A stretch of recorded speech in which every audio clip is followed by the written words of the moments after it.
ஏமா இந்த அண்ணனுக்கு என்ன ஆச்சு? என்னடா சொல்ற? அவர் என்னெல்லாம் காரியம் பண்றாருன்னு உங்களுக்கு தெரியுமா? அவரை மாதிரி பெரிய இன்ஜினியர் இல்லைன்னாலும் எனக்குன்னு ஒரு மரியாதை இருக்கு. கண்ட இடத்துல பொண்ணுங்களை கூட்டிட்டு சுத்துறாருன்னு ஃப்ரெண்ட்ஸ் சொல்றாங்க. என்ன நடந்துச்சு? அதெல்லாம் அவர்கிட்டே கேளுங்க.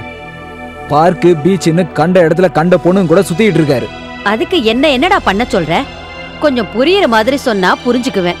வீட்டுக்குள்ள ஒரு மாதிரி நடிக்கிறாரு, வெளியில வேற மாதிரி நடிக்கிறாரு. நீங்க எல்லாரும் பண்ணி வைக்கிறேன்னு சொன்னா அதுவும் வேண்டான்னு சொல்லிட்டாரு. நான் என்ன தப்பு பண்ணிட்டேன்னு இப்படி பேசுற? நான் சொன்னதா உங்களுக்கு எல்லாம் தெரியுமா? யாருக்கும் தெரியாம முதல்ல காதலிச்சு கல்யாணம் பண்ணிக்கிட்டீங்க, அதுக்கப்புறம் டைவர்ஸும் பண்ணிக்கிட்டீங்க, அதுக்கப்புறம் அதே பொண்ணு கூட சுத்திட்டு இருக்கீங்க. இதெல்லாம் நல்லாவா இருக்கு? நான் விஜய போய் தனியா பாக்குறதுலயும் பேசுறதுலயும் உங்களுக்கு என்ன அப்படி ஒரு அவமானம் ஏற்பட்டுட போகுது? ஒரு ஆணும் பெண்ணும் பேசிக்கிறது ஒரு மன்னிக்க முடியாத குற்றமா? இது ஒண்ணு ஆணும் பெண்ணும் இல்லையே, பழைய கணவன் மனைவியாச்சே. எதிர்ச்சியா பார்த்து ஹலோ சொல்றது வேற, பார்க்கு பீச்சுன்னு சுத்திட்டு. விஜி ஒரு காலத்துல எனக்கு மனைவியா இருந்தவ, அதை நீ மறந்துடாத. எல்லாம் ஞாபகம் இருக்கு. 4 வருஷமா இந்த வீட்டுல நடத்தின நாடகமா ஞாபகம் இருக்கு. 2 பேரும் மனப்பூர்வமா தானே ஒருத்தர் விட்டு பிரிஞ்சிக்க. இப்ப 2 பேரும் ஒன்னா சுத்துறீங்க. உங்களுக்கு என்ன பைத்தியமா பிடிச்சிருக்கு? ஆமா, எனக்கு பைத்தியம் தான். அப்போ பைத்தியக்கார ஹாஸ்பிட்டல் போங்க. அப்படி ஒரு எண்ணம் இருக்கு ராகவா. நான் கொஞ்ச நாளைக்கு மென்டல் ஹாஸ்பிட்டல்ல இருந்தா தான் உங்க எல்லாருக்கும் சந்தோஷம்னா நான் போறேன்.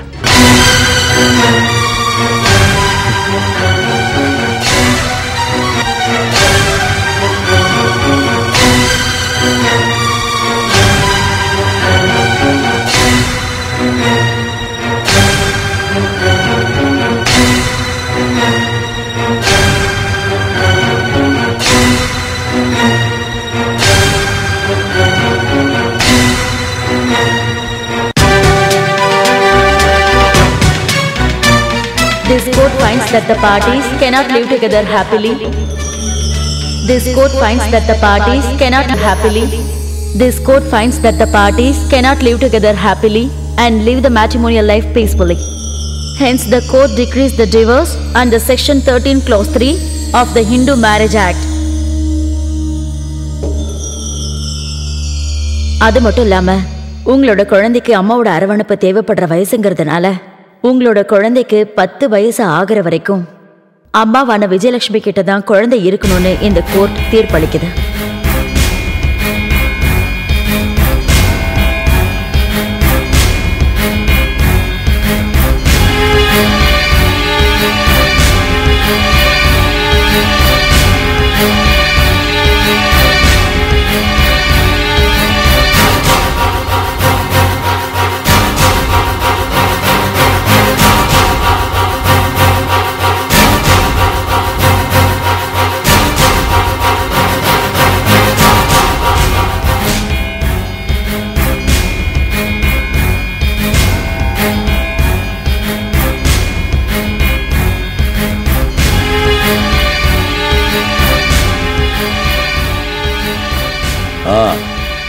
ஏறு.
Good morning madam. Good morning. நான் ராகவன். நேத்து நீங்க என்னோட விவாகரத்துல ஜட்மெண்ட் கொடுத்தீங்க. எஸ், வாங்க. மேடம், நான் இப்ப கொஞ்சம் குழப்பத்துல இருக்கேன். விவாகரத்து பண்ணிருக்க கூடாதுன்னு எனக்கு தோணுது. அதை கேன்சல் பண்றதுக்கு சட்டத்துல ஏதாவது இடம்? What nonsense are you talking? Petition கொடுத்திருந்தப்பவே 6 மாசம் நாங்க டைம் கொடுத்திருந்தோம்ல. கவுன்சிலிங்கும் முடிஞ்சு போச்சு. அது மட்டும் இல்ல, பிரிய சம்மதமானு நேத்து நான் உங்ககிட்ட மறுபடியும் கேட்டேன். அப்பெல்லாம் ஒண்ணும் சொல்லாம இப்ப வந்து இப்போ என்னால என் மனைவியும் குழந்தையும் பிரிஞ்சிருக்க முடியலன்னு சொல்றீங்க. நீங்க மட்டும்தான் சொல்றீங்க. What about your X wife? சாதாரண விஷயத்துக்குள்ள யோசிக்காம டைவர்ஸ்னு கோர்ட்டுக்கு வந்துடுறீங்க. யோசிக்கதான் உங்களுக்கு எல்லாம் நேரமே இல்லையே. ஒரு முடிவு எடுத்து அதையே கட்டிட்டு அழுவுறது உங்களுக்கு ஒரு அந்த குழந்தையோட மனசு என்ன பாடுபடுன்னு ஒரு நிமிஷமாவது யோசிச்சு பாத்தீங்களா? No, now I can do nothing. You can go.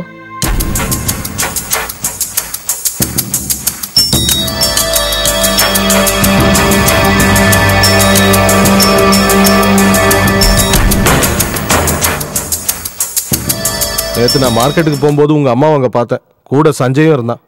நீ ஒரு கல்யாணம் பண்ணிக்காம இந்த மாதிரி இருக்கிறத பற்றி சொல்லி அம்மா ரொம்ப வருத்தப்பட்டாங்க. நான் இப்போ இன்னொரு கல்யாணம் பண்ணிக்காம இருக்கிறதுனால வானம் இடிஞ்சு விழுந்துடுவா போகுது. இந்த மாதிரி சொன்னால் எப்படி பாராகவா? கடைசி வரைக்கும் இதே மாதிரி தனியாகவே வாழ்ந்துடலான்னு முடிவு பண்ணிட்டியா? அம்மாவுக்கும் வயசாயிடுச்சு இல்லையா?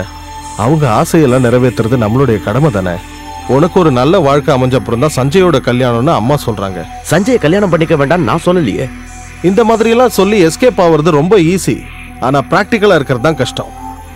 பரவாயில்லையே, அட்வைஸ்லாம் பண்ண ஆரம்பிச்சிட்டீங்க. முதல்ல என்ன பண்ணிக்கங்க, வயசு ஏறிட்டே போகுது இல்ல. நாம இப்ப இங்க வந்தது என்ன பத்தி பேசுறதுக்கு இல்ல, உங்ககிட்ட பேசுறது டோட்டல் டைம் வேஸ்ட். அப்புறம் நேத்து ராத்திரி தூங்கும் போது எனக்கு ஒரு கனவு வந்தது.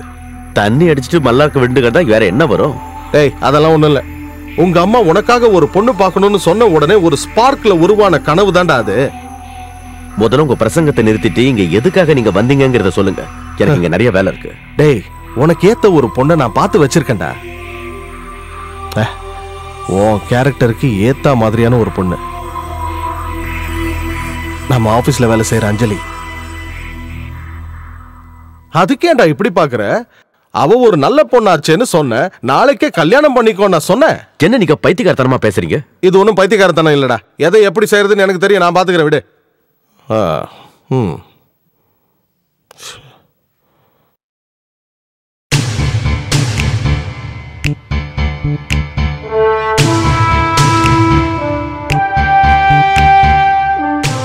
என்னப்பா ஏன் இருக்க?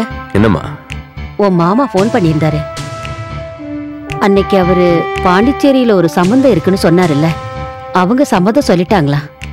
நீ ஒரு தடவை அந்த பொண்ணை போய் பார்த்துட்டு வந்துரு. இதை தவிர பேசுறதுக்கு உங்களுக்கு வேற எதுவுமே இல்லையா? இல்ல, இப்ப இதுதான் எனக்கு முக்கியம். விஜிக்கு கல்யாண ஏற்பாடு நடக்கிறதா கேள்விப்பட்டேன். நீ மாத்திரம் ஏன்பா இப்படி?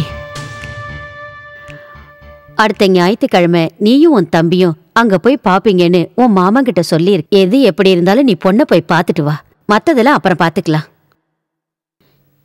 என்ன ராகவா ஒன்னும் பேசாம இருக்க? யோசிச்சு பாக்குறேன். யோசிக்க வேண்டாம், கண்டிப்பா போறேன்.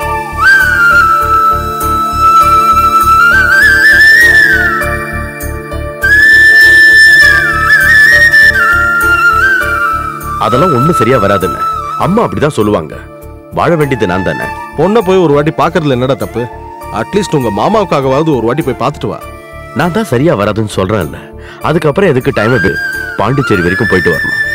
நான் பிடிச்ச முயலுக்கு 3 கால்னு சொல்றவனாச்சே, நீ உங்ககிட்ட பேசி ஜெயிக்க முடியுமா? கை கட்டின தூரத்துல ஒரு நல்ல பொண்ணு கிடைச்சா நானே விழுவேன். இங்க பாரு, என் வாயை கலராத. போதும், ஏதாவது வேலை விஷயமா இருந்தா பேசுங்க.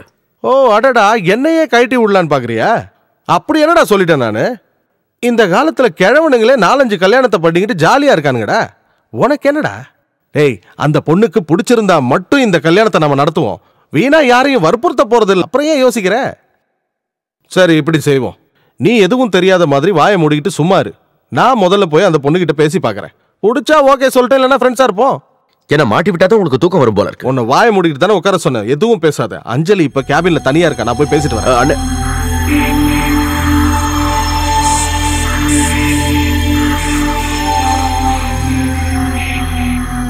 எப்பவும் இந்த மாதிரி கம்ப்யூட்டர்ல டிசைன் பண்ணிக்கிட்டு வரைஞ்சுக்கிட்டு இருக்க. இந்த பில்டிங் ஸ்கெட்ச் மாதிரி லைஃபுக்கும் ஒரு ஸ்கெட்ச் இருக்குல்ல? என்ன ஒண்ணும் பேச மாட்டேங்கிற? நான் சொன்னது கரெக்ட் தானே?